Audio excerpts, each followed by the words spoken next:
ఏపీలో bird flu మరణంతో కేంద్ర వైద్య బృందం అప్రమత్తమైంది. ఇవాళ నర్సారావుపేటలో పర్యటించనుంది.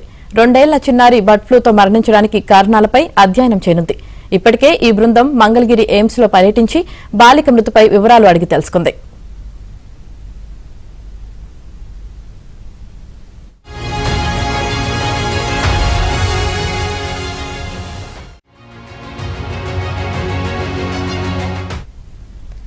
నర్సారావుపేటలో బర్డ్ ఫ్లూతో 2 ఏళ్ల బాలిక మృతి చెందడం రాష్ట్ర వ్యాప్తంగా చర్చగా మారింది.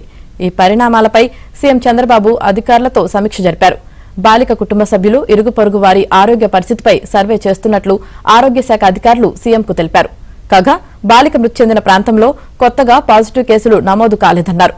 విశాఖపట్నం, విజయవాడ, కర్నూలులో ఐసోలేషన్ వార్డులు సిద్దం చేసినట్లు తెలిపారు.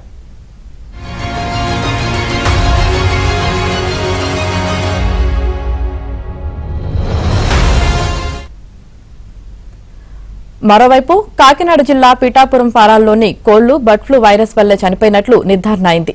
ఈ మేరకు కేంద్ర ప్రభుత్వం రాష్ట్రానికి తెలిపింది. చనిపోయిన ఫారాల నుంచి కిలోమీటర్ల వరకు ఇన్ఫెక్టెడ్ జోన్గా, 10 కిలోమీటర్ల పరిధిని సర్వేలెన్స్ జోన్గా ప్రకటించింది.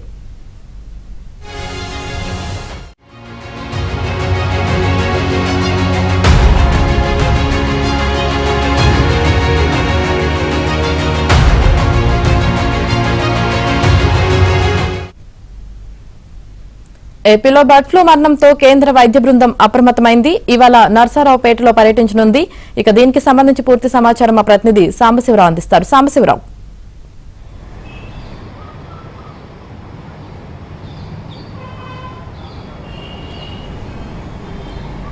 వినిపిస్తుందా?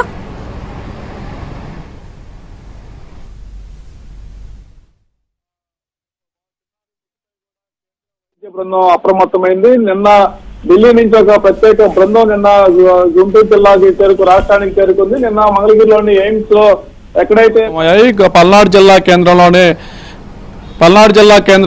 నర్సారావుపేటలో 2 రోజుల క్రితం జరిగిన చిన్నారి మృతిపై కూడా కేంద్ర వైద్య బృందం అప్రమత్తమైంది. నిన్న ఢిల్లీ నుంచి ఒక ప్రత్యేక బృందం నిన్న గుంటూరు జిల్లాకి రాష్ట్రానికి చేరుకుంది. నిన్న మంగళగిరిలోని ఎయిమ్స్ లో ఎక్కడైతే చిన్నారి చికిత్స తీసుకొని మరణించిందో అదే మంగళగిరి ఎయిమ్స్ లోని అక్కడ వైద్య బృందంతోనూ అక్కడ వైద్యాధికారులతోనూ ఢిల్లీ వైద్య బృందం అయితే సమీక్ష జరిపింది. ఆ చిన్నారికి ఏ డిసీజ్ తో, ఏ లక్షణాలతో ఆసుపత్రికి వచ్చారు, ఎలాంటి ట్రీట్మెంట్ చేశారు అనేది కూడా వాళ్ళు నిన్నంతా కూడా మంగళగిరి ఎయిమ్స్ లోనే సమీక్ష చేసి నిన్న సాయంత్రానికి ముఖ్యమంత్రి చంద్రబాబు నాయుడు కూడా కలిసిన పరిస్థితి అయితే ఉంది. ఈ రోజు ఎక్కడైతే పాప మరణం జరిగిందో నర్సారావుపేటలోనే బాపయ్య నగరు, అక్కడికి ఢిల్లీ నుంచి వచ్చిన కేంద్ర బృందం కూడా ఇప్పుడు కొద్దిసేపటి క్రితం పల్నాడు జిల్లా కలెక్టర్ కార్యాలయానికి చేరుకుంది.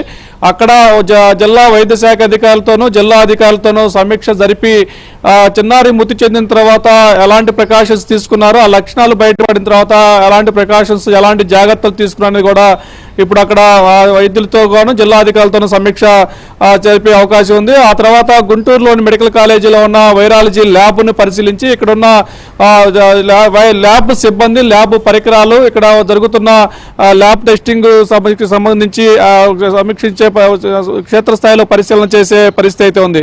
మొత్తంగా నర్సారావుపేటలో కొద్దిసేపటి క్రితం నర్సారావుపేట పల్నాడు జిల్లా కలెక్టర్ కార్యాలయానికి చేరుకున్న వైద్య బృందం 16వ తారీఖు చిన్నారి మృతి చెందితే ఇక్కడ బర్డ్ ఫ్లూ లక్షణాలతో పాప మృతి చెందింది. అయితే అప్పటికి ఇంకా బర్డ్ ఫ్లూనే నిర్ధారణ కాకపోయినప్పుడు కూడా బర్డ్ ఫ్లూ లక్షణాలతో మృతి చెందినప్పుడు కూడా క్షేత్రస్థాయిలో ఉన్న వైద్య శాఖ సిబ్బంది కానీ అక్కడ ఉన్న జిల్లా అధికార యంత్రాంగం కానీ ఎలాంటి చర్యలు తీసుకోకపోవటం కానీ, అక్కడ వారికి చుట్టుపక్కల వారిని అప్రమత్తం చేయటం కానీ, వారిని బర్డ్ ఫ్లూపై కూడా చైతన్యం చేయటం కానీ చేయకుండా నిర్లక్ష్యం వ్యవహరించాలనేది కూడా ఇప్పుడు ఒక రకమైన ఆరోపణలు ఎదుర్కొంటున్న పరిస్థితి అయితే ఉంది.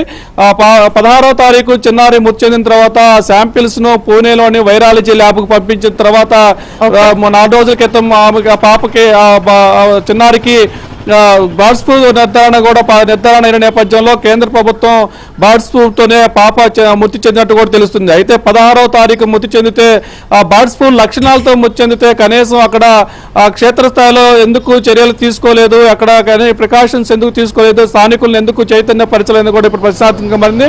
మొత్తంగా ఢిల్లీ నుంచి వచ్చిన వైద్య బృందం ఈ 2వ రోజు జిల్లాలో పర్యటిస్తుంది. నిన్న మంగళగిరి ఎయిమ్స్ లో పర్యటించగా ఈ రోజు పల్నాడు జిల్లా కేంద్రం నర్సారావుపేటలో పర్యటించి సాయంత్రం 4 24 గంటల తర్వాత సమయానికి రాష్ట్ర సచివాలయంలో రాష్ట్ర ముఖ్యమంత్రి చంద్రబాబు సమక్షంలో జరిగే సమీక్షకు హాజరయ్యే అవకాశం ఉన్నట్టు కూడా తెలుస్తుంది.